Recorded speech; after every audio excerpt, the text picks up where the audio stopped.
क्या इस जन्म के कर्मों का फल इसी जन्म में मिलता है? यदि हाँ, तो पूर्व जन्म के कर्मों के फल का क्या होता है और पूर्व जन्म के कर्मों का फल किसे और कब मिलता है? नमस्ते प्रिय मित्रों, कर्म और फल मनुष्य के जीवन व्यतीत क्रियाओं के अनुसार होता है। हमारा पूर्व जन्म कब, कहां और कैसे था, शायद ही किसी को पता हो, क्योंकि जब इंसान जन्म लेता है तो वह एक शिशु के रूप में होता है और जब वह बड़ा होता है तो संसार के माया जाल में फंस जाता है। इंसान के कर्मों का फल उसके जीवन के आधार के अनुसार होता है। तो पुनर्जन्म क्या है और क्या हमारे कर्म जन्म से लेकर मौत तक हमारा अनुसरण करते हैं? गीता में भगवान श्री कृष्ण ने अर्जुन को ये बात समझाई थी कि लोगों को उसके कर्मों का फल हमेशा मिलता है। आपने महसूस किया होगा कि बुरे लोग हमेशा बुरे कर्म करते हैं, फिर भी वह जीवन में सुखी और संपन्न रहते हैं, जबकि अच्छे लोग जीवन भर अच्छे कर्म करते हैं, फिर भी उसे अपमान और दर्द ही मिलता है। अक्सर लोगों के मन में ऐसा सवाल रहता है कि जो लोग अच्छे कर्म करते हैं वो परेशान रहते हैं, वहीं जो बुरे कर्म करते हैं वो खुशी से रह रहे होते हैं। अच्छे कर्म करने वाले परेशान होते हैं कि आखिर उन्हें इतनी परीक्षा क्यों देनी पड़ रही है, जबकि जो अधर्म की राह में है वो खुश है और जिंदगी का लुत्फ उठा रहे हैं। अक्सर लोग सोचते हैं कि अब अच्छाई का जमाना ही नहीं रहा। अगर आपके मन में भी ये सवाल आया है तो आज आप इसका जवाब सुन लीजिए। ये जवाब वो है जो भगवत गीता में लिखा है और श्री कृष्ण ने अर्जुन को दिया था। भगवत गीता में वर्णित कथा के अनुसार जब भी अर्जुन के मन में कोई दुविधा होती थी तो वो श्री कृष्ण के पास पहुंच जाते थे। एक बार की बात है, अर्जुन ने भगवान श्री कृष्ण के समीप आकर कहा कि वो दुविधा में है और इसका जवाब वो श्री कृष्ण से चाहते हैं। श्री कृष्ण ने पूछा कि क्या सवाल है? अर्जुन ने कहा, मुझे ये जानना है कि अच्छे लोगों के साथ हमेशा बुरा ही क्यों होता है, वहीं बुरे लोग खुशहाल दिखते हैं। अर्जुन के मुंह से ऐसी बातें सुनकर श्री कृष्ण मुस्कुराए और कहा, मनुष्य जैसा सोचता है और महसूस करता है वैसा कुछ नहीं होता है, बल्कि अज्ञानता की वजह से वो सच्चाई नहीं समझ पाता है। अर्जुन उनकी ये बात समझ नहीं पाए। इसके बाद श्री कृष्ण ने क्या कहा वो जानते हैं। कान्हा ने अर्जुन से कहा कि हे पार्थ, मैं तुम्हें एक कथा सुनाता हूँ, उसे सुनकर तुम समझ जाओगे कि हर प्राणी को उसके कर्म के हिसाब से ही फल मिलता है। प्रकृति हर किसी को अपनी राह चुनने का मौका देती है। अब वो मनुष्य की इच्छा पर निर्भर करता है कि उसे धर्म की राह चुननी है या अधर्म की। कथा शुरू करते हुए श्री कृष्ण ने कहा, एक नगर में दो पुरुष रहा करते थे। एक पुरुष व्यापारी था जिसके जीवन में धर्म की बहुत महत्ता थी। वो पूजा पाठ में यकीन रखता था। वो हर रोज मंदिर जाता था और दान धर्म भी करता था और हर रोज भगवान की पूजा करता था। वहीं दूसरा पुरुष बिल्कुल विपरीत था। वो हर रोज मंदिर तो जाता था लेकिन पूजा करने नहीं, बल्कि मंदिर के बाहर से जूते चप्पल चुराने। उसे दान और धर्म से कोई लेना देना नहीं था। समय बीतता गया और एक दिन बहुत जोर की बारिश हो रही थी। इस वजह से मंदिर में पुजारी के अलावा कोई नहीं था। ये बात जब दूसरे पुरुष को पता चली तो उसने कहा कि ये सही मौका है मंदिर का धन चुराने का।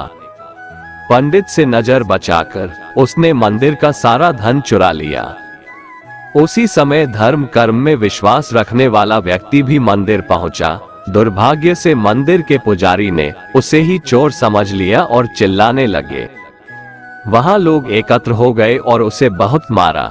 किसी तरह वो बचते बचाते वहां से निकला तो दुर्भाग्य ने उसका साथ वहां भी नहीं छोड़ा।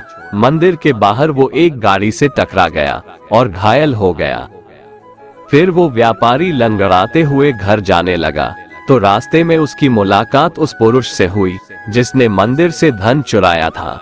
उसने कहा, आज तो मेरी किस्मत चमक गई, एक साथ इतना सारा धन मिल गया।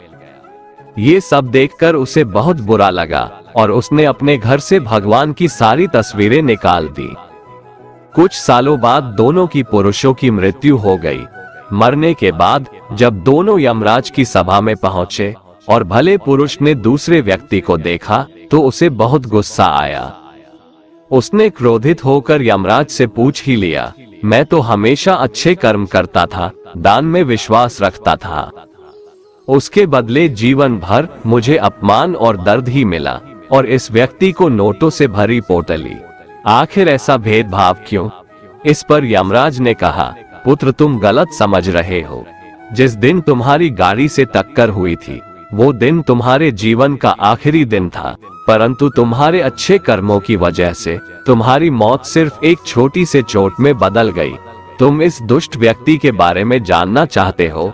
दरअसल इसके भाग्य में राजयोग था, मगर इसके कुकर्मों और अधर्म की वजह से वो सिर्फ एक छोटी सी धन की पोटली में बदल गया।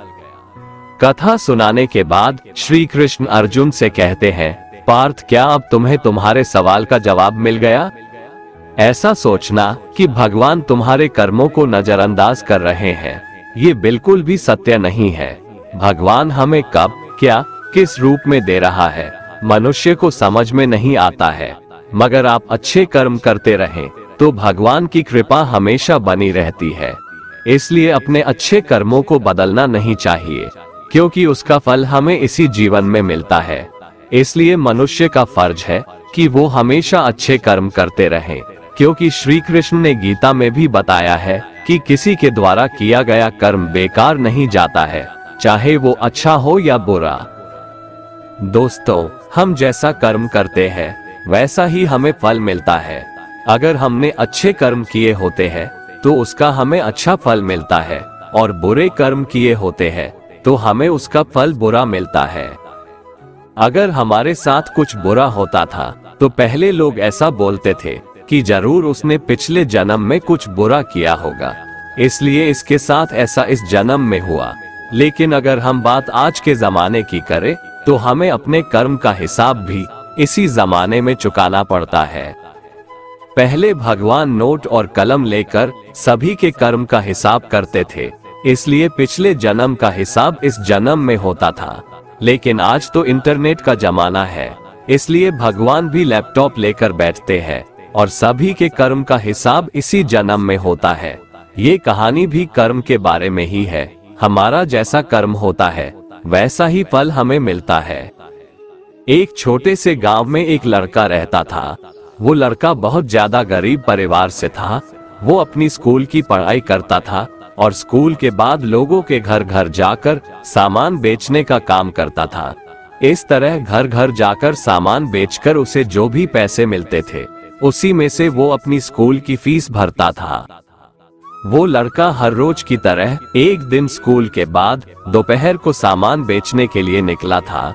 उसे बहुत जोर की भूख लगी थी। उसने ये तय किया कि मैं अब जिस भी घर पे जाऊंगा और सामान बेचूंगा उस घर से पैसे नहीं खाना मांग लूंगा।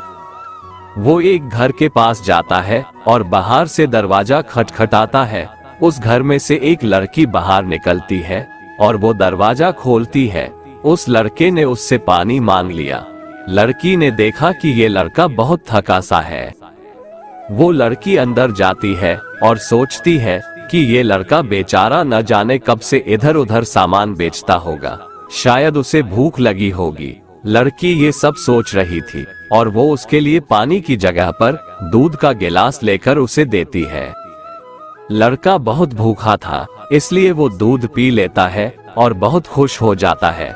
उसे लगता है कि इस दुनिया में अभी भी इंसानियत जिंदा है। लड़का भगवान का धन्यवाद करता है। वो अब लड़की से पूछता है कि आपको मैं कितने पैसे दूं इस दूध के? लड़की ने कहा, मुझे आपसे कोई पैसे नहीं लेने हैं। मेरी माँ मुझे हमेशा ऐसा कहती है कि हमें दूसरों की मदद करनी चाहिए। लड़के ने कहा, आपको कुछ लेना है इस सामान में से? लड़की ने कहा कि आप कुछ मत दीजिए, मुझे कुछ नहीं लेना है। लड़के ने जाते हुए कहा कि मैं आपका दिल से धन्यवाद करना चाहता हूँ क्योंकि आपने मेरी मदद की। इतना बोलते हुए वो लड़का वहां से चला जाता है। कुछ समय के बाद इस लड़के ने अपनी स्कूल और कॉलेज की पढ़ाई पूरी कर ली और वो एक अच्छा डॉक्टर बन गया। ये लड़का अब एक शहर में अच्छे हॉस्पिटल में डॉक्टर था। इधर इस लड़की के घर वालों की आर्थिक परिस्थिति दिन व दिन बिगड़ रही थी। एक दिन ऐसा आया कि ये लड़की बहुत बीमार हो गई। लड़की को उसके घर वाले उसी हॉस्पिटल में ले जाते हैं जिस हॉस्पिटल में ये लड़का डॉक्टर था।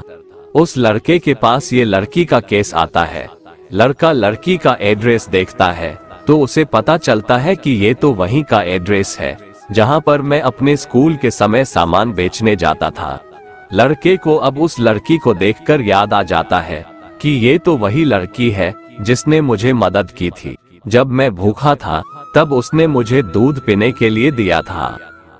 लड़का उस लड़की का इलाज अच्छे से करता है और अपनी टीम को भी इसके इलाज में कोई कमी नहीं रहनी चाहिए ऐसा बोलता है।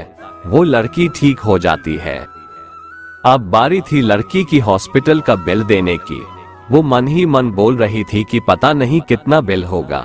वो बहुत चिंतित थी क्योंकि उसके घर वालों की आर्थिक परिस्थिति इतनी अच्छी नहीं थी कि वो लोग ये इलाज का बिल दे पाए। लड़की ने जैसे ही बिल का लिफाफा हाथ में लिया वैसे ही उसने देखा कि उसमें उसका जो भी इलाज हुआ था वो सब लिखा था और साथ में एक छोटी सी पर्ची भी थी।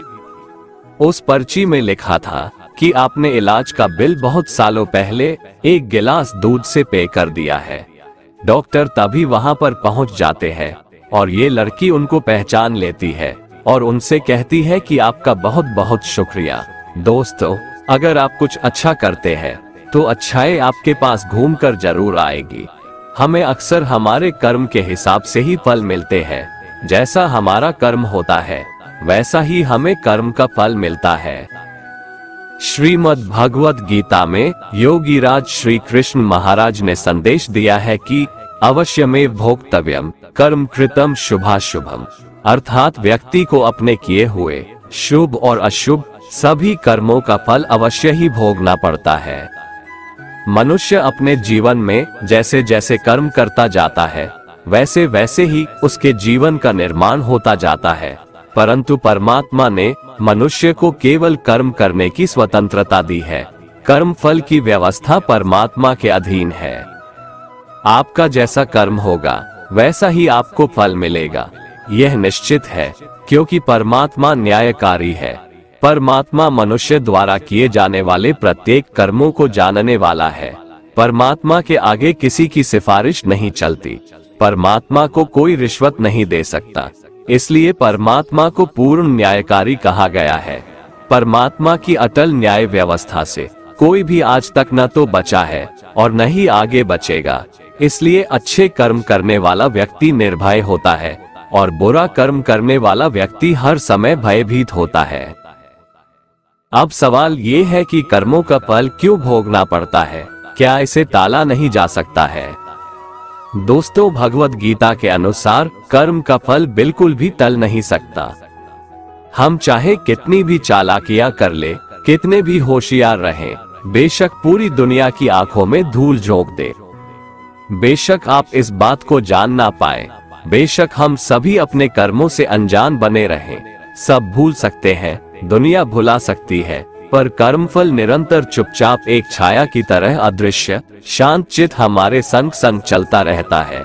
दोस्तों, कर्मफल कभी टाला नहीं जा सकता है। टालना हमारे बस में है ही नहीं। कई बार हमारे चालान होते हैं, कोई चीज चोरी होती है, दुर्घटनाएं होती रहती है, पैसा डूब जाता है। जिस तरह बुराई का फल बुरा होता है, उसी तरह अच्छाई का फल भी अच्छा होता है। ये फल हमें कभी भी, कहीं भी, किसी भी रूप में भुगतना पड़ेगा ही। सिर्फ और सिर्फ एक कंडीशन पर ये टल सकता है। असल में टलेगा तो नहीं, पर इसका दर्द कम जरूर हो सकता है।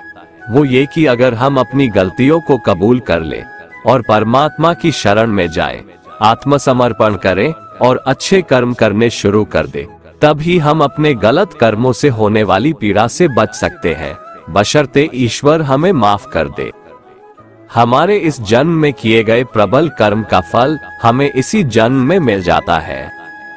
शेष छुटपुट व प्रत्यक्ष परोक्ष भले बुरे कर्म हमारे कर्मों के संचित कोश में जमा होते रहते हैं, जो प्रारब्ध कर्म के फल रूप में हमारी जीवात्मा को विभिन्न 84 लाख योनियों में ले जाते हैं। यही 84 का चक्कर कहा जाता है। कुल मिलाकर कहा जा सकता है कि कर्म का फल जन्मों जन्मों तक हमारा साथ नहीं छोड़ता है। इसीलिए कर्म के सिद्धांत के अनुसार अपने जीवन को ढाल लीजिए और अपने कर्मों पर कड़ी नजर रखिए और ध्यान रखिए, कर्म, वाचा, मनसा, कर्मणा इन तीनों मार्गों से संपन्न होते हैं। इसका तात्पर्य ये हुआ कि किसी को मिथ्या या कटु वचन नहीं बोलना है, किसी के विषय में बुरा नहीं सोचना है, किसी का प्रत्यक्ष या परोक्ष बुरा नहीं करना है। यदि आपने ये तीनों नियम साध लिए तो ये सुनिश्चित है कि आप उत्तरोत्तर विकसित होते जाएंगे। वह जन्म दर जन्म कुलीन परिवार और उत्तम परिस्थितियों में जीवन जिएंगे। आपके जीवात्मा का निम्न योनियों में गिरना रुक जाएगा, बशर्ते कि आप अपने अहंकार के चलते किसी जन्म में पुनः उपरोक्त नियमों का उल्लंघन न कर बैठे। इस खतरे से बचने का एकमात्र उपाय यही है कि आप अकर्म की साधना में अपनी जीवन ऊर्जा खपाएं। अकर्म की साधना का तात्पर्य है ध्यान साधना द्वारा अपनी चेतना को अपने मन के परे स्थापित करते हुए अहंकार रहित जिए तथा हर कर्म को निष्काम भाव से अंजाम दें। इसे आप यूं भी समझ सकते हैं, मन के माध्यम से किए गए कर्म के साथ कर्म का फल ठीक उसी तरह से है जैसे आपके साथ आपकी परछाई। इस प्रकार उन कर्म फलों से बचा नहीं जा सकता, किंतु जैसे प्रकाश के ठीक नीचे खड़े होने पर हमारी परछाई नहीं बनती है, ठीक वैसे ही मन से परे रहते हुए आत्मा के प्रकाश में किए गए कर्म अपना फल देने के योग्य नहीं रह जाते हैं। महाभारत के युद्ध के पश्चात श्री कृष्ण भीष्म पितामह से मिलने पहुँचे तो भीष्म ने कृष्ण से पूछा कि हे केशव, मुझे इतना दर्द क्यों हो रहा है। तब श्री कृष्ण ने बताया कि पितामह, आप पिछले जन्म में राजा थे। आप कहीं जा रहे थे और रास्ते में एक सांप पड़ा था। आपने उसे मरा समझकर अपने तीर से उठाकर फेंक दिया और वो सांप नुकीली झाड़ियों में जा गिरा। उसके कांटे सांप के शरीर में बुरी तरह चुभ रहा था।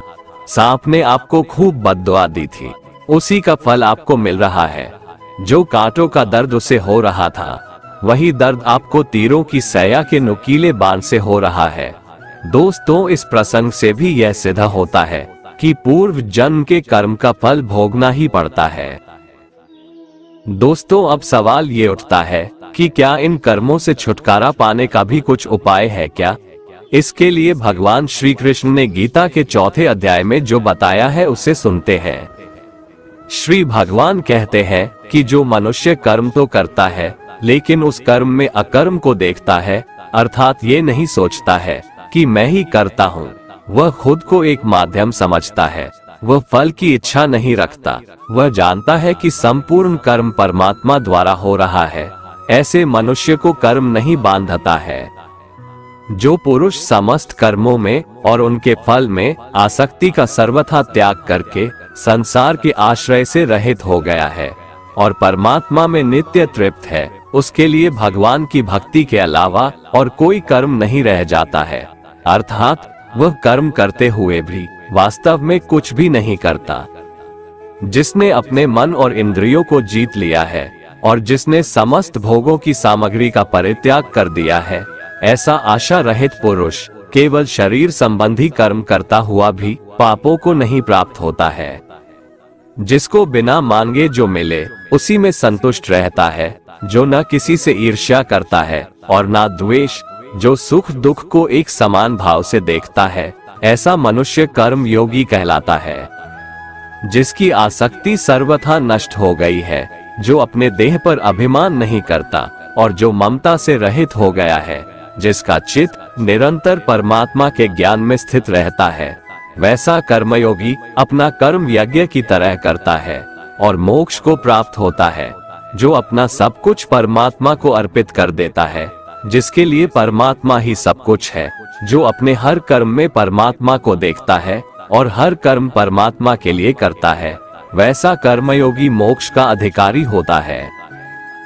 गीता में भगवान श्री कृष्ण कहते हैं कि मनुष्य को सदैव अच्छे कर्म करने चाहिए, क्योंकि कर्मों के क्षीण हो जाने पर भाग्य भी नष्ट हो जाता है। जिस मनुष्य का अपने कर्मों पर अटूट विश्वास होता है और जो मनुष्य अपने कर्मों पर सदा अडिग रहता है, वही मनुष्य जीवन में सफल होता है। श्री कृष्ण कहते हैं कि हर व्यक्ति को बिना कुछ सोचे समझे सिर्फ कर्म के मार्ग पर चलते रहना चाहिए। जो मनुष्य कर्म किए बिना सिर्फ फल की चिंता करता है, उसे जीवन में सिर्फ असफलता ही प्राप्त होती है। श्री कृष्ण के अनुसार परिस्थितियां चाहे कितनी भी खराब हो, वो हमेशा एक जैसी नहीं रहती है, वो बदलती जरूर है। इसलिए मनुष्य को बहुत धैर्य और हिम्मत से काम लेना चाहिए। श्री कृष्ण कहते हैं कि ईश्वर कभी भी किसी व्यक्ति के साथ नाइंसाफी नहीं करता, वो उसको केवल वही देता है जिसके वह लायक है। भगवान कहते हैं, कर्म करो लेकिन फल की इच्छा मत रखो। इस संसार में कोई भी मनुष्य किसी भी काल में क्षण मात्र भी बिना कर्म किए नहीं रहता, क्योंकि सारा मनुष्य समुदाय कर्म करने के लिए ही पैदा हुआ है। बिना कर्म किए कोई रह नहीं सकता है। जो मनुष्य समस्त इंद्रियों को वश में करके आसक्ति रहित कर्म करता है, वही श्रेष्ठ है, अर्थात वही कर्मयोगी है। कर्म का मार्ग दिखाते हुए श्री कृष्ण कहते हैं कि कर्म न करने की अपेक्षा कर्म करना ज्यादा श्रेष्ठ है, तथा कर्म न करने से मनुष्य का शरीर निर्वाह भी नहीं सिद्ध होता है। अर्थात मनुष्य को चाहिए कि वह सिर्फ अपने कर्तव्यों का पालन करे, क्योंकि कर्म नहीं करने से मनुष्य का जन्म लेना भी बेकार हो जाता है। भगवान कहते हैं, तू यज्ञ समझकर अपना कर्म कर। जिस प्रकार यज्ञ समाज और प्रजा की भलाई के लिए किया जाता है, उसी तरह तू अपने कर्मों को यज्ञ समझकर, अर्थात अपना कर्तव्य समझकर कर्म कर। जो पुरुष इस परंपरा से नहीं चलता, प्रकृति के नियमों का पालन नहीं करता, अर्थात अपने कर्तव्य का पालन नहीं करता, वो इंद्रियों के द्वारा भोगों को भोगने वाला पापी पुरुष व्यर्थ ही जीता है। परंतु जो मनुष्य आत्मा में ही रमण करने वाला और आत्मा में ही तृप्त तथा आत्मा में ही संतुष्ट हो, उसके लिए कोई कर्तव्य नहीं है। आत्मा का मतलब यहाँ सबसे बड़ा सच है, और जो सत्य को समझता है, सत्य में ही खुश होकर सत्य में ही रहता है, उसके लिए कोई कर्तव्य नहीं है। लेकिन ऐसा कोई लाखों करोड़ों में एक होता है। उस महापुरुष का इस विश्व में न तो कर्म करने से कोई प्रयोजन रहता है, और न कर्मों के न करने से ही कोई प्रयोजन रहता है, तथा संपूर्ण प्राणियों में भी इसका स्वार्थ से कोई संबंध नहीं रहता। कहने का सीधा मतलब है, जिसे परमात्मा मिल चुका है, वो कोई और दूसरा कर्म क्यों करे। श्री कृष्ण कहते हैं, अगर तुमने कोई रिश्ता खोया है या किसी रिश्ते से निराश हो, तो वह रिश्ता मुझसे बना लो, मैं कभी भी तुम्हें छोड़कर नहीं जाऊंगा। इसलिए तू निरंतर आसक्ति से रहित होकर, अर्थात अपनी इच्छा को त्याग कर, सदा कर्तव्य कर्म को भली भांति करता रहे, क्योंकि आसक्ति से रहित होकर कर्म करता हुआ मनुष्य परमात्मा को प्राप्त हो जाता है। बहुत से ऐसे लोग हैं जो कर्म करते हुए ही परम सिद्धि को प्राप्त हुए थे। जनक आदि ज्ञानी जन भी आसक्ति रहित कर्म द्वारा ही परम सिद्धि को प्राप्त हुए थे। इसलिए कर्म करना ही उचित है। श्रीमद् भगवद गीता में श्री कृष्ण कहते हैं कि जीवन में कुछ भी स्थायी नहीं है, इसलिए स्वयं को अधिक तनावग्रस्त न करें। किसी के साथ चलने से ना तो कोई खुशी मिलती है और ना ही लक्ष्य। इसलिए मनुष्य को सदैव अपने कर्मों पर विश्वास करते हुए अकेले चलते रहना चाहिए। श्रेष्ठ पुरुष जो जो आचरण करता है, अन्य पुरुष भी वैसा वैसा ही आचरण करते हैं। वो जो कुछ प्रमाण कर देता है, समस्त मनुष्य समुदाय उन्हीं के पद चिन्हों पर अपने रास्ते चुनता है। इसलिए सज्जन व्यक्तियों को सदैव अच्छा व्यवहार करना चाहिए। कान्हा कहते हैं, मेरा इन तीनों लोकों में न तो कुछ कर्तव्य है और न ही कोई वस्तु प्राप्त करने योग्य है, फिर भी मैं कर्म में ही बरतता हूँ, अर्थात मैं भी कर्म करते हुए अपने कर्तव्य का निर्वाह करता हूँ। श्री भगवान कहते हैं, यदि मैं कर्मों को करने में सावधानी ना बरतूं, तो बड़ा अनर्थ हो जाएगा, क्योंकि मनुष्य सब प्रकार से मेरे ही मार्ग का अनुसरण करते हैं। इसलिए यदि मैं कर्म न करूं, तो ये सब मनुष्य नष्ट भ्रष्ट हो जाएंगे और मैं संकर्ता का करने वाला हो जाऊंगा तथा इस समस्त प्रजा को नष्ट करने वाला बन जाऊंगा। जिनमें समझ नहीं होती, वो कर्म में आसक्त होकर कर्म करते हैं। आसक्ति रहित विद्वान को भी चाहिए कि वह भी लोगों को सही दिशा दिखाने के लिए उसी प्रकार कर्म करे। जो ज्ञानी है, जिन्हें ईश्वर की सच्चाई मालूम हो चुकी है, उनकी ये जिम्मेदारी बन चुकी है कि उनके काम करने के तरीके से कहीं किसी और के मन में काम करने के प्रति अश्रद्धा या अपमान ना पैदा हो जाए। इसलिए उन ज्ञानी जनों के लिए ये जरूरी है कि वो ऐसा उदाहरण सामने रखें जिससे हर कोई अपना कर्म, अपना कर्तव्य करने के लिए प्रेरित हो। वास्तव में संपूर्ण कर्म सब प्रकार से प्रकृति के गुणों द्वारा किए जाते हैं, तो भी जिसका अंतःकरण अहंकार से मोहित हो रहा है, ऐसा अज्ञानी मैं करता हूँ ऐसा मानता है। तामसिक गुण वाले व्यक्ति आलस्य या नींद इसी प्रकार के कर्म करते हैं। राजसिक गुण वाले बात बात पर शौर्य या बहादुरी दिखाने का काम करते हैं, लेकिन ज्ञानी मनुष्य जानते हैं उसके गुण ही उससे कर्म करवा रहे हैं, और जो ज्ञानी नहीं होते वो समझते हैं कि सब कुछ वही कर रहे हैं। कर्म में लगे हुए ज्ञानियों को ये जानना चाहिए कि गुण ही उनसे कर्म करवाते हैं, वो खुद कुछ भी नहीं करते। और जो ज्ञानी इस बात को समझ ले तो ये उनकी जिम्मेदारी होती है कि वो अज्ञानियों को समझाए कि कर्म ही उनका धर्म है। श्री कृष्ण कहते हैं कि तुम मुझ अंतर्यामी परमात्मा में अपने सारे कर्मों को अर्पण कर दे। जो कोई मनुष्य दोष दृष्टि से रहित और श्रद्धा युक्त होकर मेरे इस मत का सदा अनुसरण करते हैं, वे भी संपूर्ण कर्मों से छूट जाते हैं। परंतु जो मनुष्य मुझ में दोषारोपण करते हुए मेरे इस मत के अनुसार नहीं चलते हैं, उन मूर्खों को तू संपूर्ण ज्ञानों में मोहित और नष्ट हुआ ही समझ। गीता में श्री कृष्ण कहते हैं, दूसरे के कर्तव्य का पालन करने से भय होता है और स्वधर्म में मरना भी बेहतर होता है। श्री कृष्ण के अनुसार हमें दूसरे का अनुसरण या नकल करने की बजाय स्वधर्म को पहचानना चाहिए। दूसरों का अनुसरण करने से मन में भय उत्पन्न होता है।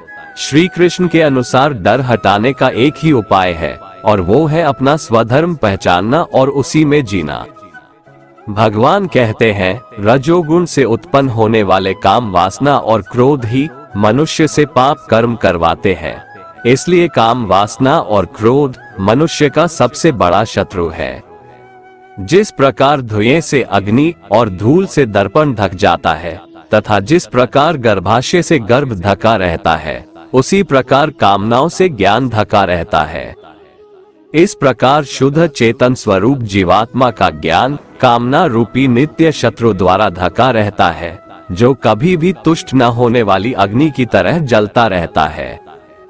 इंद्रियां, मन और बुद्धि कामनाओं के निवास स्थान होते हैं। इनके द्वारा कामनाएं ज्ञान को आच्छादित करके जीवात्मा को मोहग्रस्त कर देती है। इसलिए मनुष्य को चाहिए कि प्रारंभ में ही इंद्रियों को वश में करके और आत्मज्ञान और आत्म साक्षात्कार में बाधा उत्पन्न करने वाली इन महान पापी कामनाओं का ही बलपूर्वक खात्मा कर दे और कर्म योग के द्वारा परमात्मा की भक्ति करके समस्त कर्मों से छुटकारा प्राप्त कर ले। दोस्तों, अगर आपको हमारा ये वीडियो पसंद आया तो कमेंट में जय श्री राधे कृष्ण लिखें, और ऐसे ही प्रेरणादायक वीडियो देखने के लिए हमारे चैनल को सब्सक्राइब कर लें। जय श्री राधे कृष्ण।